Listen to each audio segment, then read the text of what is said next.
Será que existe um sudário do Padre Pio, exatamente como o Santo Sudário de Nosso Senhor Jesus Cristo? É isso que nós veremos nesse vídeo. Olá, amigos e amigas da Associação Regina Fidei.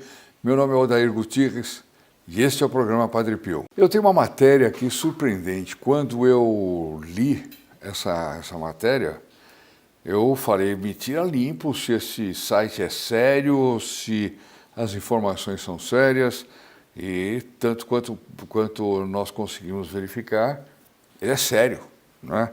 Então, hoje aqui, acompanhado dessa magnífica relíquia do Padre Pio, eu vou fazer esse vídeo, ao mesmo tempo que eu ausculto em nome de todos vocês que vão assistir. Olha essa história. Olhem essa história. Francisco Cavici, ou Cavic deve ser, que viveu de 1913 a 2005. Olha só esse homem, 92 anos, não é brincadeira, viveu muito. Um bem-sucedido industrial de Conegliano, província de Treviso, Itália, filho espiritual do Padre Pio, fez muitas visitas a San Giovanni Rotondo em sua vida, mas duas delas o marcaram definitivamente. A primeira foi em fevereiro de 1968, quer dizer, ele tinha feito várias, mas ele vai falar de duas visitas a San Giovanni, ele não está falando de visita ao Padre Pio, a San Giovanni que o marcaram bastante. A primeira, fevereiro de 68, o Padre Pio estava vivo ainda, que ele faleceu em setembro de 68, e a segunda visita que mais marcou a vida dele, ele fez no dia 23 de setembro de 1969, aniversário da morte do Padre Pio, quer dizer, quando o Padre Pio estava sendo comemorado o primeiro ano de céu do Padre Pio, né? Que maravilha. Consta que ele teria obtido um sudário dele, do Padre Pio, no lenço. Mas seria possível uma coisa destas? Tentemos explicar com o próprio depoimento do próprio Francisco. Francisco telefonou entre setembro e dezembro de 1998, portanto 30 anos depois da morte do Padre Pio, telefonou a um jornalista católico, Renzo Allegri, pedindo que fosse visitá-lo. Ele disse para o jornalista o seguinte: o senhor é um jornalista e escreve frequentemente sobre o Padre Pio. Eu leio seus artigos, tenho algo muito importante a lhe contar. E lá se foi Renzo Allegri, depois de um longo papo, está aqui, né, de observar minuciosamente as imagens, relíquias, registrou os fatos para publicar em um artigo de jornal. Espera aí. Qual a origem dessa imagem? O jornalista perguntou para ele. E ele então começa a contar. A história começou em fins de fevereiro de 1968. Visitei o Padre Pio, a quem conhecia e frequentava há muito tempo, para pedir-lhe alguns conselhos. Viajei com meu próprio carro, junto com a minha esposa e meus amigos. E chegados a San Giovanni Rotondo, ficamos sabendo que o padre não estava bem. Claro, já estava quase indo para o paraíso, né? E por isso não saía mais do quarto. Mesmo assim, permanecemos ali por alguns dias e decidimos voltar para casa. Ou seja, ele não ia conseguir falar com o Padre Pio. Antes de partir, fui até o superior do convento para saber se, por seu intermédio, podia fazer chegar ao Padre Pio o meu pedido e obter uma resposta. Ele tinha uma consulta para fazer ao Padre Pio. E ele foi perguntar para o superior: o senhor pode levar essa consulta ao Padre Pio? E o superior disse: por que você não fala diretamente com ele? Opa! Encontro-me aqui há mais dias, ele respondeu para o superior, e eu não o vejo, respondeu. O superior respondeu: logo mais ele desce para atender às confissões dos homens. E, abrindo a porta da clausura, indicou-me o lugar do elevador onde chegaria o padre. Fenomenal esse lugar, viu? Esse elevador, nossa, vontade de beijar o elevador inteirinho, porque tudo é relíquia. Ele então indicou o elevador: fica aqui quietinho, que o Padre Pio vai descer. E era raro, porque ele não estava descendo, né?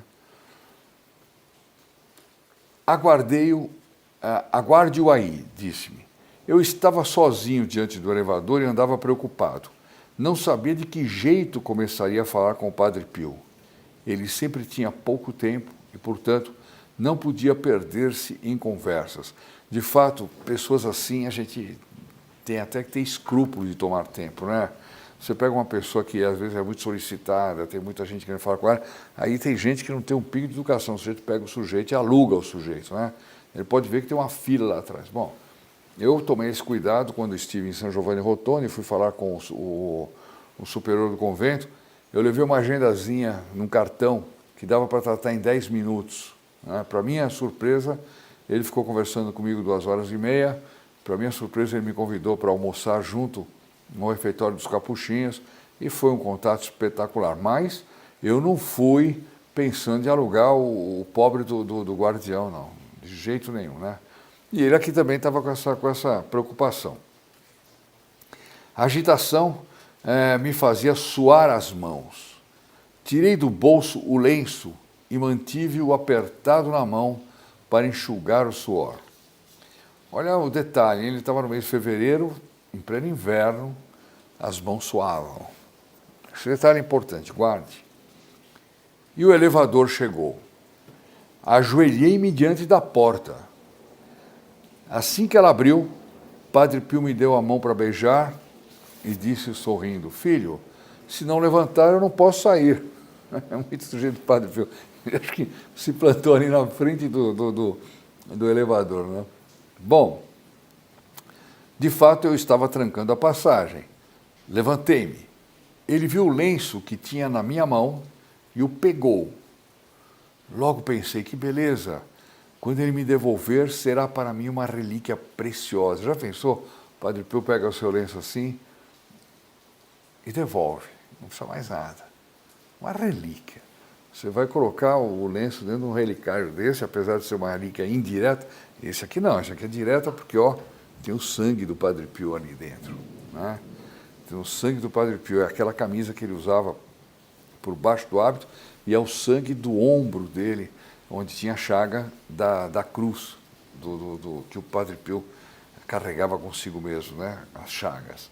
Bom, onde é que eu parei? Ah, bom, tá bom. Ele então ficou feliz porque deu o lenço. Andando com o padre, confiei-lhe meus problemas e, como sempre, ele teve respostas imediatas e precisas. Claro, entre todos os dons que ele tinha o dom do conselho também, ele sabia dizer exatamente. E assim, chegávamos à entrada do convento. Fora, havia uma multidão aguardando o padre, imagine, no fim da vida dele, com a fama que ele tinha já mundial, né? Apenas aberta a porta, muitos lhe correram ao encontro para beijar-lhe a mão, para tocá-lo.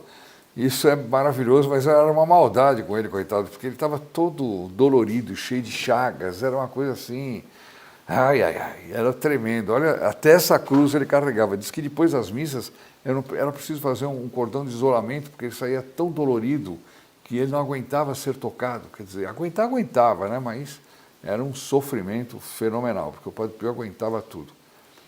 Num instante, foi engolido pela multidão e eu fiquei parado na porta observando. Esquecera do meu lenço. O lenço dele tinha ficado na mão do Padre Pio. Ele esqueceu do lenço, mas o Padre Pio não. Voltou-se para mim e, mostrando-me o lenço, disse, ei, e este não vai levar? Ah, sim, obrigado, Padre Pio. E ele pegou o lenço, uma relíquia, fenomenal. Agora tem um detalhe, hein? Fixou-me nos olhos, abriu o lenço, passou no rosto, como para enxugar um hipotético suor que não havia porque era inverno, e me entregou o lenço de volta. Quer dizer, então ele não deu só o lenço, ele passou o lenço no rosto e deu para o nosso amigo Francesco Cavici. Bom, tinha sido um evidente gesto de delicadeza para comigo. Retomando o lenço, eu me sentia profundamente comovido. Entendi que me havia dado um valioso presente. Deixa eu ver o tempo, porque a minha máquina me sabota aqui. O jornalista pergunta para ele: você percebeu algo de especial naquele lenço? Ele responde: não, nada, não havia nada no lenço, tenho certeza. Tratava-se de um lenço amarrotado e nada mais. Mas tinha estado nas mãos do Padre Pio, que o passou no seu rosto, o que para mim virara uma relíquia excepcional.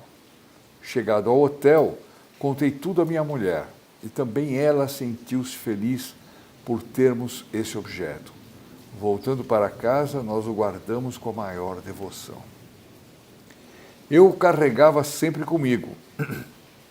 Levava-o dobrado na lapela do casaco. O mais das vezes o mostrava aos amigos contando a história. Então, ele mostrava silêncio aqui, olha. O Padre Pio tocou, o Padre Pio passou no rosto, etc. Né? Claro, se eu tivesse uma relíquia dessa, toda hora eu estava mostrando, como aliás eu gosto muito de mostrar essa aqui. Então, todos tocavam respeitosamente no meu lenço. Olha que coisa, hein? Eu tenho uma experiência que às vezes eu apresento para pessoas que são católicos, tíbios, às vezes, isso aqui é uma relíquia, o Padre Pio tem isso, etc. A pessoa nem oscula, fala, poxa, impressionante, né? Não, pega, oscula, quantas vezes quiser. Eu faço isso toda hora que posso. Privilégio que eu tenho aqui, né? Ele está com a relíquia guardada aqui. Mas logo, logo ela vai ficar na sede da Regina Fidei, porque aqui eu estou gravando na minha residência, vai ficar na sede da Regina Fidei, num oratório que nós vamos manter lá, para que as pessoas que quiserem visitá-la, poderem visitar. O jornalista pergunta, e quando apareceu aquela misteriosa imagem? Porque até agora não está falando de sudário, de imagem do Padre Pio, coisa nenhuma no lenço, né? Então vamos ver. No dia 23 de setembro de 1969, ou seja, um ano depois da morte do Padre Pio, fui de novo a San Giovanni Rotondo. Era o primeiro aniversário da morte do Padre Pio e com minha esposa e outros devotos do Padre Pio. Viajamos de noite num ônibus, chegando ao destino às 5 horas da manhã e sentia um grande cansaço, muito maior que o de costume. Fiquei um pouco na cripta da igreja, rezando junto ao túmulo do Padre Pio. Até então, eles não tinham aberto o túmulo do Padre Pio, que foi aberto 40 anos depois da morte dele, e aí se constatou que o corpo dele estava incorrupto, né? Aí, até aqui, o corpo dele estava na cripta, as pessoas iam lá, tinham devoção, etc., mas não estava ainda exposto. Agora está exposto, e todo mundo que é filho protegido do Padre Pio tem a capelinha, tem o correio do Padre Pio, pode escrever mensagens para o Padre Pio, e essas mensagens são levadas a San Giovanni Rotondo, e essas mensagens são colocadas na urna, embaixo da urna do corpo do Padre Pio, da urna incorrupta. Isso aí, graças ao Padre Carlo Laborda, que é o superior do convento e que, nossa, fez isso para nós com a maior simpatia, generosidade, devoção, uma coisa fantástica, né? Ele, inclusive, pegou todos esses pedidos e colocou na cama do Padre Pio, debaixo do travesseiro, numa cama que foi a cama que ele desmaiou depois que um anjo perfurou o coração dele. Bom, mas essa é outra história, que está num outro vídeo. Procurem aí, Transverberação do Padre Pio, na nossa lista do programa Padre Pio. E ele guardou esses pedidos. Então você, que é filho protegido do Padre Pio, não esqueça de mandar mensagem, escrever no correio do Padre Pio, na nossa capelinha, escrevam mensagens para ele como se você estivesse falando com seu pai, com a sua mãe, com um amigo, né? Escreva para o Padre Pio e de tempos em tempos nós levamos para lá, imprimimos os pedidos numa letra pequenininha, para poder caber tudo, encadernamos, né, por uma questão de privacidade, lacramos e tudo, e os pedidos são levados ao santuário. Não é fenomenal? Se isso não for fenomenal, né, melhor que isso, só encontrando o Padre Pio e falando com ele. Aí, talvez alguns sejam privilegiados com isso. Mas escrever para ele todo mundo pode, certo? Então ele ficou junto ao túmulo do Padre Pio rezando, mas logo, não conseguindo vencer o sono, ele subiu até a igreja e sentou-se num banco à parte para descansar. Ele continua contando. adormeci logo e sonhei com o Padre Pio. Uau! Que inveja, que inveja. Ai, ai, ai. Já pensou sonhar com o Padre Pio? Mas sonhar mesmo, sabe? Aquele sonho marcante. Eu o vi sair do altar-mor e vir na minha direção. Portanto, foi um sonho consistente. Estava sorridente. Chegando na minha frente, com as mãos, ele abriu o hábito, mostrando-me a chaga que ele tinha do lado esquerdo. Perdão, estou falando do lado certo, do lado esquerdo, claro. Né? Que era a quinta chaga dele, né? E disse, toque-a. Eu não queria, disse o Cavicchioli, pois temia produzir-lhe alguma dor. Mas ele insistiu, toque-a. Pus então os dedos na chaga. Ao retirá-los, notei que estavam sujos de uma espécie de massa branca, grudenta. Instintivamente procurei limpá-los, mas não sabia onde. De repente, apareceu um pedaço de tecido branco, uma espécie de lenço, e nele eu limpei os dedos. Isso tudo no sonho. Né? Aquela massa branca, porém, deixava no lenço sinais pretos. E não sei porquê, passando por cima as pontas dos dedos, consegui uma tosca imagem do Padre Pio. Ele viu, no sonho ainda, como se aquilo ali fosse, ele passando os dedos, ele fosse aparecendo a imagem do Padre Pio. Procurei ver o frade, mas ele já havia desaparecido, no sonho. Naquele momento, alguém me acordou. Era minha mulher. Está muito cansado? Perguntou-me. Sim, mas deu para descansar um pouco, respondi. E acrescentei, vou dar uma saída para refrescar o rosto. Aliás, quando a gente está no tempo lá de frio, lá em São Giovanni Rotondo, a gente dá uma saidinha naquela igreja, bate um vento assim, do Gargano, né? Geladinho, vento agradável, uma coisa deliciosa. No fundo da igreja havia uma fonte e depois foi trocada de lugar. Agora não tem mais. Muita gente ia apanhar água para tomar e também por ser considerada como água do Padre Pio. Aproximei-me, molhei as mãos e o rosto e tirei do bolso um lenço para enxugar-me. Mas ao invés do lenço normal, por engano, tirei aquele que o Padre Pio me havia dado, ou seja, aquele primeiro. Quer dizer, ele levava aquele como relíquia, né? O que o Padre Pio tinha usado no rosto. Mas ele tinha um outro para usar, mas ele, na confusão, pegou o lenço que era relíquia, para se enxugar. Né? Uma senhora que estava na minha frente disse, puxa, mas como está sujo o seu lenço? Quer que o lave? Estranho, porque ele cuidava desse lenço. Olhei o lenço e vi que realmente estava até manchado, até preto. A mulher disse, o senhor quer que lave o seu lenço? Está meio sujo, está meio... Ele falou, sim, lave-o, por favor, concordei eu. E enquanto pronunciava estas palavras, admirei-me dessa decisão, porque mais vezes minha mulher pedira para lavá-lo e eu nunca tinha permitido. Claro, o Padre Pio tinha usado, imagina eu pegar essa relíquia aqui e falar, vou lavar esse tecido aqui do Padre Pio. Claro que não.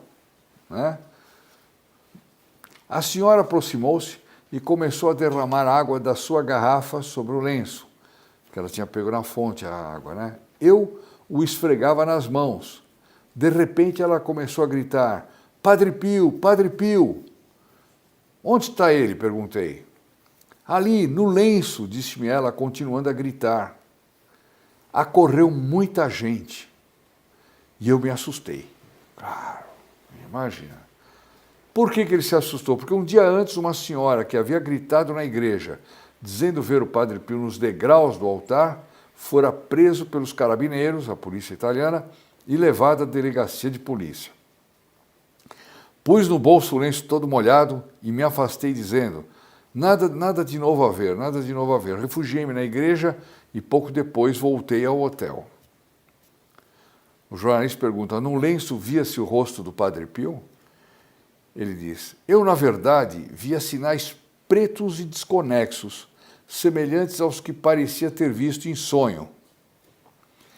podiam fazer pensar num rosto humano, mas não eram claros. Quer dizer, ele está sendo honesto, ele foi muito crítico, não foi assim, de saída, né? Igual aquela marca de sabão que apareceu aí numa vidraça, aí não me lembro onde, lá, Mogi, uma coisa assim. E teve uma verdadeira peregrinação, porque dizia, Nossa Senhora que apareceu, e depois viram que era uma reação química qualquer, que não tinha nada a ver. Ele foi bastante cuidadoso, né? E eu, ele diz aqui, embora sentindo que algo de misterioso estava acontecendo naquele lenço, não queria me enganar. Olha só, foi prudente. Como a igreja é prudente nesses casos também. Por isso, não disse nada a ninguém, nem mesmo a minha mulher. Olha só, antes de deitar, estendi o lenço sobre a mesinha da cabeceira para que ele enxugasse.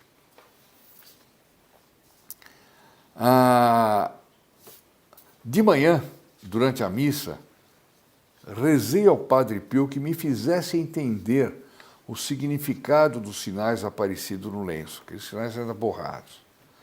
E pedi-lhe também permissão para poder confidenciar com minha mulher o fato. Percebi logo um forte perfume e interpretei-o como permissão para falar com ela. Olha só, hein? Ele pediu ao Padre Pio licença para contar o que tinha ocorrido. Enquanto retornávamos ao hotel, contei a ela o que acontecera. Subindo ao quarto, apanhei o lenço e o pus diante dos olhos. Consegue distinguir alguma coisa? Perguntei para ela. Ela me diz, o rosto de Jesus. Ele falou, não, nada de Jesus, é do Padre Pio. Ele colocou diante dela, ela viu o rosto de Jesus, ele viu o rosto do Padre Pio. Vocês vão ver por quê. Olhei e me dei conta de haver mostrado à minha esposa uma imagem diferente daquela que eu tinha visto. Virei o lenço e do outro lado havia o rosto do Padre Pio. Quer dizer que tinha as duas imagens nesse lenço dele. Formado por aqueles sinais pretos e desconexos que havia percebido também na tarde anterior, mas agora o rosto aparecia nítido e detalhado. Durante a noite, portanto, haviam se formado aquelas duas imagens misteriosas, distintas e diferentes, que mostravam num lado o rosto de Jesus e no outro o do Padre Pio. Eu vou mostrar para vocês no final desse vídeo aqui as fotografias do São Francesco, enfim, do lenço, vocês vão ver, não percam, hein, mas tem que continuar aqui. E não avança não, porque senão perde a graça, porque aqui vai ter coisa tão fenomenal. O que você devia fazer era dar um like agora, hein? Dá um like aí, pedindo ao Padre Pio graças extraordinárias desse tipo para você, pedindo bênçãos ao Padre Pio. E já aproveite e compartilhe também a missa, né? Para você poder entrar na missa e muita gente entrar na missa. Bom, vamos continuar aqui com o São Francesco. Eu toda hora estou esquecendo o nome dele, Cavic. Então vamos lá, São Francesco Cavic. Confuso, então ele viu o rosto de Jesus e o outro, o rosto do Padre Pio. Confuso e apavorado, não sabia o que dizer nem o que fazer. Bom, alguém saberia o que fazer? Eu também não. Aconselhei-me com alguns religiosos. Todos, vendo a imagem, admiravam-se, mas depois me pediam para manter silêncio. Eu acho que era por prudência.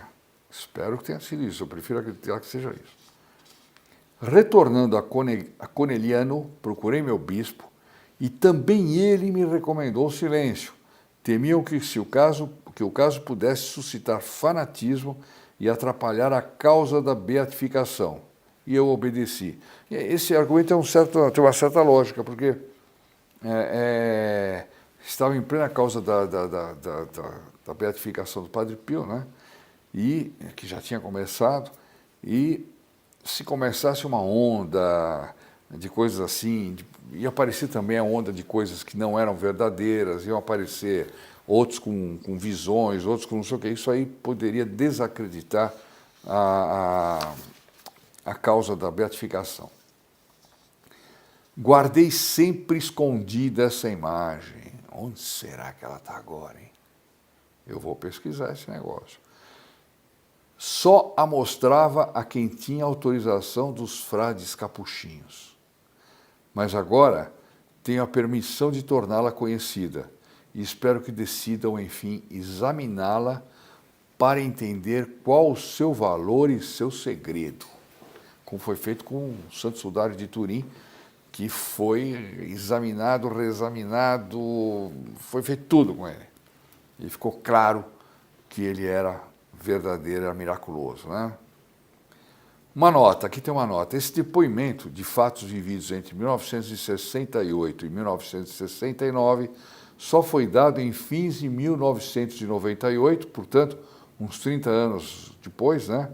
O processo de beatificação do Padre Pio encontrava-se concluído e estava já marcada a data da beatificação, 2 de maio de 1999. Depois, um ano depois, já foi canonizado.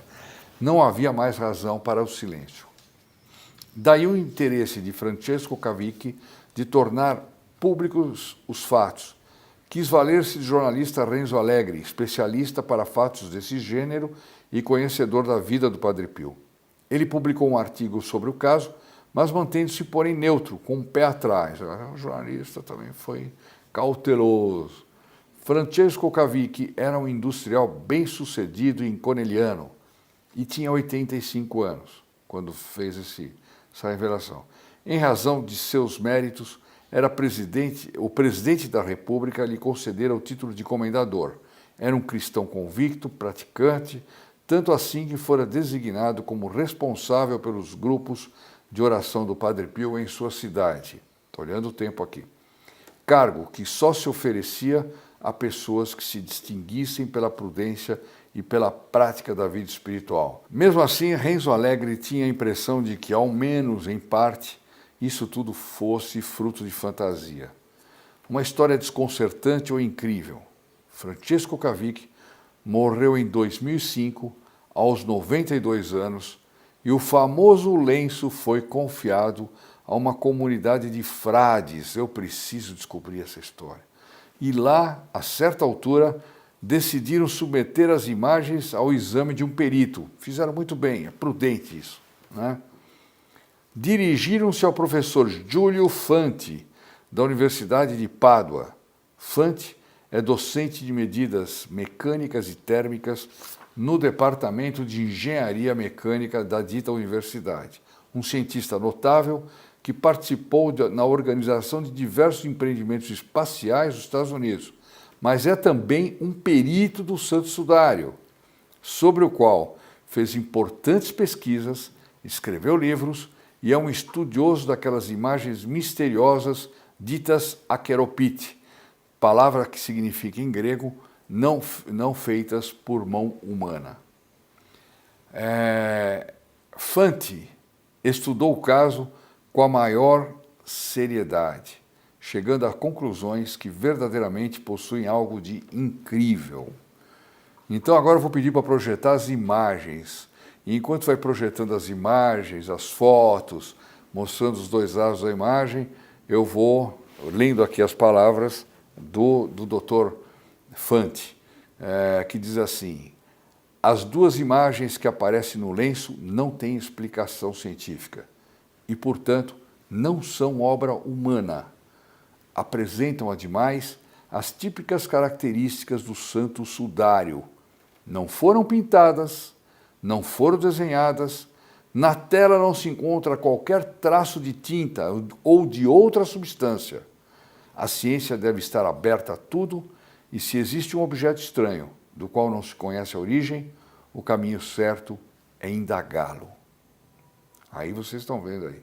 Fanti usou dos meios científicos mais modernos e sofisticados para explicar o caso, como análises fotográficas no visível, no ultravioleta, no infravermelho, análises químicas, análises no microscópio eletrônico, etc.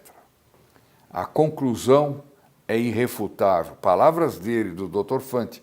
A conclusão é irrefutável. É impossível que essas imagens sejam de obra humana, concluiu ele. E aqui no nosso canal aparecem essas coisas maravilhosas que são poucos divulgadas, como, aliás, é pouco divulgada a vida do Santo Padre Pio. Nós temos que divulgar. Isso aqui é uma maravilha. Um homem que, de tal forma, estava unido à paixão do nosso Senhor Jesus Cristo, que até o sudário dele aconteceu, quer dizer, surgiu um sudário dele que comprova ainda mais, como a coroa de espinhos que apareceu naquela fotografia que nós vimos num vídeo recente, etc. É uma coisa impressionante. É realmente uma coisa impressionante. Bom, meus amigos, ficamos então com a nossa Ave Maria, um por todos, todos por um, e com a bênção do Padre Pio, depois dessa história maravilhosa. Até a próxima.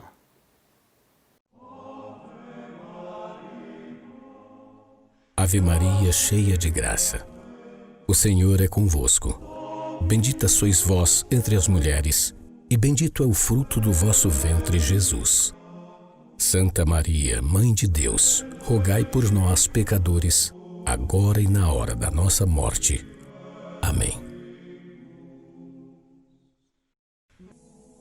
In nome del Padre, del Figliolo e dello Spirito Santo, e così sia. Sia lodato Gesù e Maria, e buonanotte a tutti.